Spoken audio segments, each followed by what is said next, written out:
Estábamos escuchando a Amy Winehouse aquí cantándonos Rehab. Ahí vamos,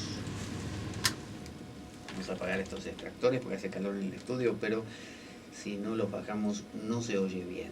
Estamos hablando aquí en La Espada de Damocles hoy acerca de Caín y de Abel. Estamos viéndolo bajo una perspectiva diferente, que es una perspectiva más, podríamos llamar, como gnóstica o mística. Estamos viendo cómo los seres humanos nos dividimos en grupos de abelitas o cainitas, así los denominamos, según nuestra naturaleza, nuestro modo de ser. Y estábamos viendo que los hijos de Set, es decir, los hijos de la línea de Abel, nacidos de Adán y Eva, eh, tienden a una religión impersonal, es decir, son receptores pasivos. No tienden a cambiar las cosas, no tienen ese fuego de la pasión que otorga Prometeo, que otorga Lucifer, ese fuego de querer realmente hacer un cambio en las circunstancias. Se quedan más que nada con lo que está dado. Mientras que los hijos de Caín suelen ser impulsivos y tienen ese deseo infinito de sabiduría. Cuando usted lee los textos antiguos de distintas culturas, siempre va a encontrar esa constante, que es esa búsqueda de saber, esa búsqueda de conocer, esa búsqueda de descubrir de qué va la cosa, de que hay que trascender ciertas limitaciones, como una lucha contra la existencia, ¿no? Por eso el Cañita, decíamos, ve al mundo como un lugar casi ajeno, como que no es propio de él, mientras que la velita se siente muy cómodo. Por eso es más social, es más de la fiesta, de la reunión, de todas las eventualidades sociales. Se dice que el Gólgota, el momento de la crucifixión de Jesús, sirvió como una especie de síntesis. Vio que decía Hegel que se da este, este pasaje dialéctico de tesis, antítesis y síntesis, es decir, que una cosa opuesta a la otra chocan, rozan, combaten, se enfrentan y finalmente se fusionan de alguna manera, aunque mueran parcialmente cada una de las dos, y nace una tercer cosa. Y esa tercer cosa es como un avance, es como una mejora, porque vio usted que cuando, no sé, su hijo, que usted lo cuida tanto, se foguea, ¿no?, en el mundo ante circunstancias difíciles, bueno, nacen nuevas capacidades que usted no le dio. Bueno, entonces se dice que el Gólgota fue un momento donde se pudo unir en la figura de Jesús, que usted vio que Jesús rompía un poco con la estructura de ese antiguo Dios Yahvé y ese seguimiento pasivo.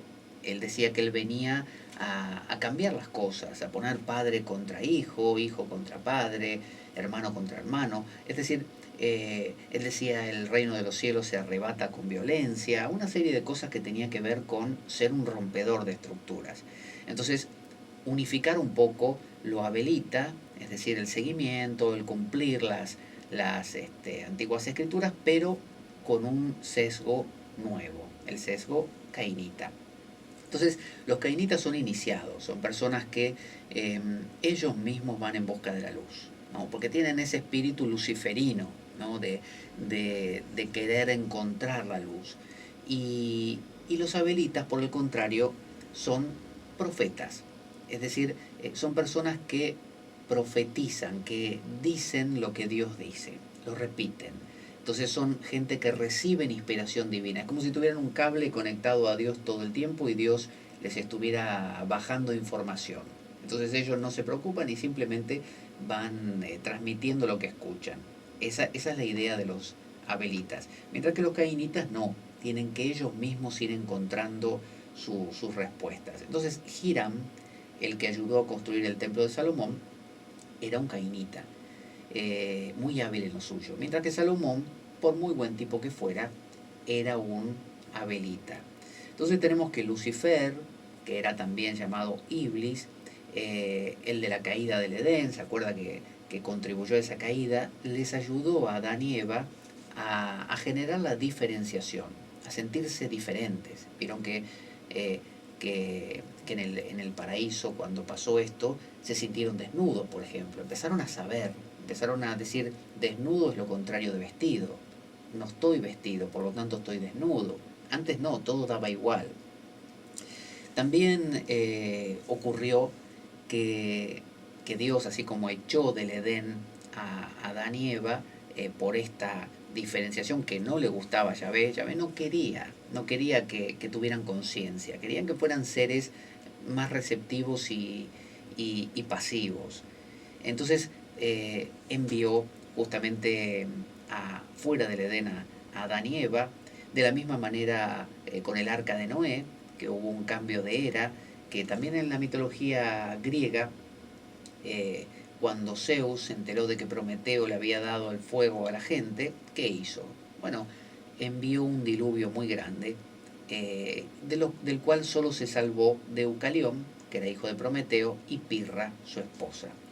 Eh, y bueno, ese cambio, esa cosa de que solo se salvan algunos porque les llega a informar el Eloja, no Yahvé justamente, sino el contrario, para que todavía siga existiendo. Lo cainita necesita una y otra vez aparecer, reaparecer. Y no puede ser de otra manera, tiene que aparecer siempre, porque el ser humano necesita tener esa pasión de fondo, y esa pasión no va a morir nunca. Uno puede matar a todos los Gandhi del planeta y van a aparecer más, como cuenta esta película El Atlas de las Nubes, ¿no? Que trabaja Tom Hanks, me parece que es, y sí, y bueno, y varios actores más. Bueno, en esta película se cuenta mucho esto de que en todas las épocas ha habido gente cainita, gente pasional, y aunque uno mate a uno y a mil, siempre va a aparecer otro más. Eh, Así que en el templo de Salomón también, fíjese que usted lo necesita, el cainita, lo tiene que llamar, ¿no? Lo tiene que llamar porque el cainita es el que le ayuda a construir el templo, que de otra manera usted no puede hacerlo solo. Eh, y bueno, fíjese que también con el tema de las tablas de la ley, esas que bajó Moisés del monte Sinaí, que eran dos, y también había dos mesas redondas en el mito de Arturo, del rey Arturo. Es decir, siempre hay Abel y Caín, porque la vida es el yin y el yang, siempre están los dos polos. No podía nacer solamente Abel sin haber nacido Caín, o Caín sin Abel, siempre tiene que aparecer el contrario. Por eso no es este mensaje el de que Caín o todos deberíamos ser Caín. No, por el contrario, el mensaje es que Caín y Abel se complementan muy bien y que ambos juntos construyen el templo de Jerusalén, ambos juntos representan el cambio y la evolución.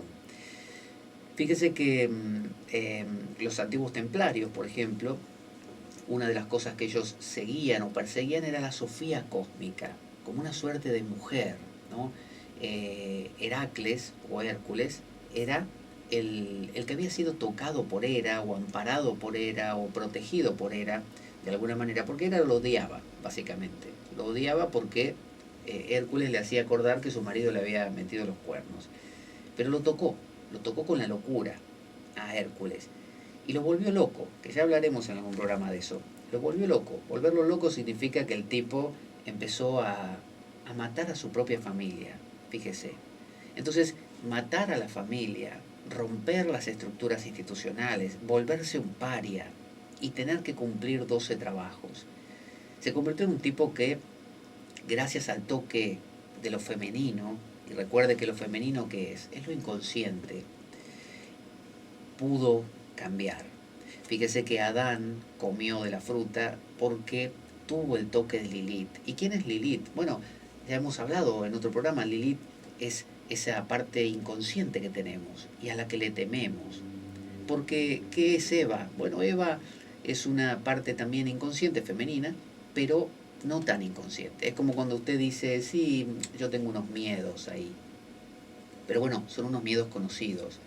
Pero es distinto cuando usted dice, no sé qué tengo dentro. Tengo algo en lo profundo, profundo y no sé qué es. No sé qué es, me vuelve loco. Eso es Lilith. Por eso Adán no la quiso a Lilith. Y le dijo a Dios, que está en el Génesis, que usted lo puede leer, la mujer que me diste no me obedece. No en el Génesis, perdón, en la tradición judía. Y le pidió que le dé otra. Entonces Dios ahí le sacó una costilla y le dio a Eva, que era una mujer obviamente mucho más manejable, era el aspecto mucho más consciente. Dentro de lo inconsciente era lo que podía todavía ser aceptado por Adán. Mientras que Lilith no, Lilith era completamente subversiva, era terrible.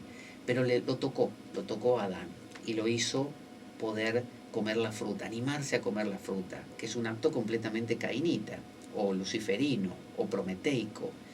Entonces, los templarios perseguían y seguían a la Sofía cósmica, es decir, a la sabiduría eh, encarnada en una mujer que inspira a las personas. Y fíjese que hasta Dante, en la Divina Comedia, buscaba a Beatriz, que era su amada, durante todo su recorrido, acompañado por Virgilio como su guía. Bueno, él obviamente estaba constantemente buscando a Beatriz. Él quería a Beatriz, la quería rescatar y quería estar con ella.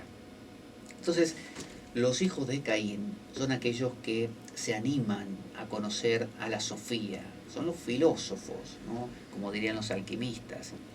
Son aquellos que visitan el interior de la tierra y que rectificándola descubren la piedra filosofal, ¿no? Visita interior aterrae.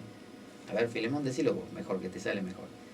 Visita interior aterrae, rectificando invenies ocultum lapidem. Qué grande, muy bien. Entonces los hijos de Caín son los que desarrollan la tecnología, los que se unen en cofradías, que son como agrupaciones a veces medio semiocultas, que son las que dieron origen a a la masonería, porque recuerda que estaba la cofradía, no sé, de los artesanos de la madera, de los artesanos de la piedra, de los artesanos del metal, y así tenían sus reuniones, tenían sus rituales, podríamos decir, pero al margen de la corriente popular establecida y aceptada de lo que era la iglesia en su momento. Entonces, los hijos de Caín también generaban instituciones sociales que tenían leyes regulativas, generaban logias, ¿no? Esas logias masónicas de las que hablábamos, y también códigos morales, porque un cainita es una persona que tiene ideas nuevas y que busca el mejoramiento de la sociedad, que es el principio de la masonería. El mejoramiento de la sociedad, el apoyo mutuo también, la ayuda al desvalido, mientras que el abelita no se ayuda mutuamente, el abelita depende de una fuente más grande, y si la fuente le dice tiene que ayudar, ayuda, y si no tiene que ayudar, no ayuda. Es decir, es como el califa Omar cuando llegó a la biblioteca de Alejandría, que dijo, si todos los libros que están acá dicen lo mismo que el Corán, los vamos a quemar a todos, porque para eso ya tenemos el Corán. Y si todos los libros que están acá contradicen al Corán, los vamos a quemar igual, porque contradicen el Corán. Entonces, fíjese, ese es el pensamiento abelita. Es un pensamiento cerrado, más simple, más simplón, mientras que el cainita es un pensamiento renovador. Entonces, se dice que en el antiguo Egipto, en la India, en el sur de Europa y en el judaísmo había mucho de este pensamiento abelita, que generaron lo que se llama, en la India se llamó los devas, los dioses, ¿no? Los dioses blancos, esos dioses de la pureza. Mientras que, y que además, ¿sabe qué? Se genera en el abelita una separación muy grande entre lo que es la materia y el espíritu. El abelita siente la inspiración divina, la acepta y la sigue, mientras que su cuerpo casi lleva su funcionamiento de manera automática. Él no tiene ni que pensar en su cuerpo. Por eso Yahvé, Jehová, cuando propuso a Adán que tuviera relaciones con Eva, no gustándole mucho la idea, pero teniendo lo que hacer, porque su Eloja o Eloah contrario lo obligó casi a tener que tomar esta actitud, pretendía que lo tuviera Adán, de una manera muy inconsciente. Porque si notaba mucho a Adán que estaba teniendo relaciones, se iba a sentir como autor de la cosa. E iba a poder tomar entonces iniciativas, se iba a cambiar, iba a innovar, cosa que Yahvé no quería ni medio. Entonces, procuró que lo hiciera todo inconscientemente, que no se diera cuenta mucho. Entonces aparecían todas estas regulaciones de cuando hagas el amor con tu mujer, debéis apagar la luz, estar vestidos hasta la cabeza y no emitir ningún tipo de sonido. Hacedlo como si estuvierais trabajando, por ejemplo. No quiero que disfruten nada, por favor. Al mínimo disfrute, yo, el Señor Dios, decreto que morirán en la hoguera. Y así. Entonces, durante siglos y milenios, la humanidad intentó convertir a la sexualidad en un acto oscuro, sucio, relegado justamente a la oscuridad de una habitación, a momentos fugaces, porque tampoco tenía que durar demasiado, mientras que los cainitas no. Los cainitas, digamos que vivían como en la Ibiza del placer. Los cainitas tienen todas estas técnicas del tantra, por ejemplo, ¿no? De la sexualidad espiritualizada, ¿no? Una sexualidad que les sirve casi como un trampolín hacia lo profundo.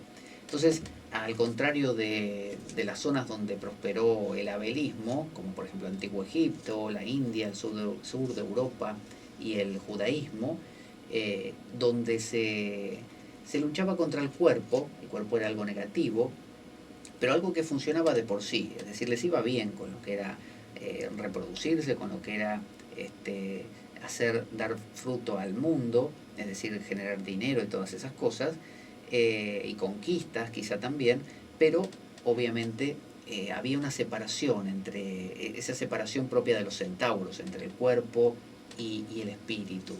Es como si el pregón de Yahvé hubiera sido: tenéis que comprender la espiritualidad más profunda e ignorar el cuerpo. Entonces, por otro lado, Persia, los países nórdicos, los teutones, ¿no? Todo esto de las religiones celtas y vikingas y todo eso, bueno, tuvieron otro enfoque, más animista o anímico, relacionado con lo asúrico, con lo de los asuras que decíamos, que se relaciona bastante también con Ahura, de Ahura Mazda, ¿no? Se acuerda de Hormuz y Arimán, que eran los dos contrarios en el mazdeísmo. Hormuz es el bueno, digamos, y Arimán es la energía de la tierra, la energía de lo que sería para nosotros como el diablo, ¿no? Entonces, estos que sí estaban interesados en las artes, los persas, los nórdicos, eran cainitas y eran anímicos, es decir, eran pasionales, se dejaban llevar por emociones, eran intensos, ¿no? Vivían las cosas con intensidad. Entonces, digamos que Jehová o Yahvé, según este mito, se acompaña de Arimán. ¿Quién es Arimán? Bueno, Arimán, ya dijimos, es el diablo de los mazdeístas y que es el señor del mundo terrenal. Entonces, Arimán cumple su rol ayudando a los abelitas a no tener problemas con el mundo físico. El abelita necesita techo, comida, todo ese tipo de cosas, y si se apega a Yahvé o a Jehová y cumple todos sus preceptos, Arimán, ese es el pacto que tiene con Jehová, le garantiza que tenga todo bien. Ahora, si los abelitas se llegan a separar de Jehová, es decir, no cumplen lo que Jehová les pide, caen en manos de Arimán. Es decir, se convierten en materialistas pero excesivos. ¿Cómo se entiende esto? Bueno, usted imagínese una persona que tiene una gran diferencia, una separación interior entre lo que es espiritual y lo que es material. Mientras está pegado a lo espiritual, lo material más o menos se mantiene solo. Pero el día que se descarría de lo espiritual, el día que pierde su conexión, que deja de ir a la iglesia, deja de rezar, deja de cumplir las reglas, se encuentra perdido, no sabe qué hacer. ¿Y qué le queda? Le queda lo material nada más. Entonces se centra en lo material, que es lo único que le quedó, pero se obsesiona, lo exacerba y se vuelve un materialista redomado. Una persona que lo único que quiere, por ejemplo, es dinero y más cosas y más poder y más casas y más esto y más coches y más lo otro.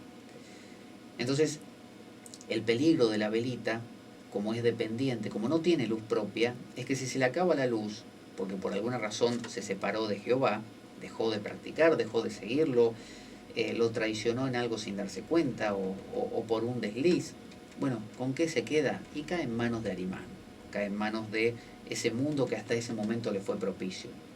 Mientras que Iblis, Lucifer, ¿se acuerda? El Lucifer prometeico, les enseña a los cainitas, o sea, Iblis está de la mano con Lucifer o es el mismo ser, le enseña a los cainitas a producir desde dentro el mundo concreto, desde el mundo concreto. Es decir, un cainita no ve al mundo como algo que no tiene a lo que no le tiene que prestar atención.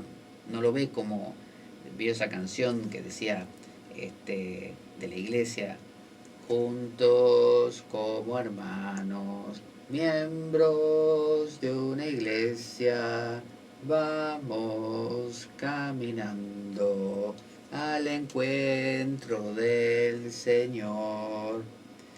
Un largo caminar por el desierto bajo el sol. No podemos avanzar sin la ayuda del Señor. Entonces, esta visión es abelita, es la visión de ver el mundo como un lugar ajeno, pero que el Señor nos ayuda y, es decir, el Señor tiene su pacto con Arimán y Arimán nos garantiza que todo vaya bien. Mientras que los cainitas no, los cainitas se encuentran con que Arimán es su enemigo, no es su amigo, no los ayuda ni medio. Arimán es el mundo material, los cainitas tienen que exprimir la naranja a ellos. Entonces, los cainitas no le temen a Arimán, tanto como la velita tiene miedo de que Dios no le dé la espalda en algún momento, ya ve, y se tengan que ver con Arimán, y Arimán se los va a comer, porque es como el niño rico, que nunca fue entrenado para luchar en el mundo. Mientras que los cainitas están acostumbrados a darse tortazo con Arimán todos los días, entonces lo conocen muy bien. Entonces, Arimán rechaza a los cainitas, básicamente. Arimán, el mundo material, no los quiere. ¿Se acuerda la marca de Caín? ¿No? Que Jehová le puso a Caín en la frente para ser un proscrito. Que no lo iban a matar, pero era un proscrito. Entonces Arimán, donde quiera que el cainita va, lo enfrenta. Entonces son problemas económicos, problemas institucionales, problemas sociales, problemas de inclusión, problemas de todo tipo, que el cainita está acostumbrado a cada mañana que se levanta es una lucha. Pero gracias a eso, los brazos del cainita son fuertes. Entonces, los cainitas luchan podríamos decir, cada día contra Arimán, para producir ellos mismos desde la materia las cosas. Es decir, lo mismo que la velita lo recibe de Arimán, bueno, el cainita lo tiene que producir él, lo tiene que generar. Entonces está acostumbrado a luchar codo a codo contra Arimán para ver quién produce lo que corresponde hacer, de dónde lo saca. Vamos a escuchar una canción mientras pensamos todas estas cosas extrañísimas. Vamos a escuchar, vamos a buscar algo que sea vamos a escuchar nuevamente, ¿por qué no? Una versión en reggae de una canción de Aerosmith que es Amazing, sorprendente. Ahí va. ¿Qué te parece, Filemón? Amazing. Bueno, me gusta, sí. I don't wanna miss it sing. No es Amazing. I don't wanna miss it sing, Pablo. Yo no sé qué estás pensando. Bueno, en Caín y Abel. Sí, se nota. Ya volvemos con la espada de Damocles y Caín y Abel.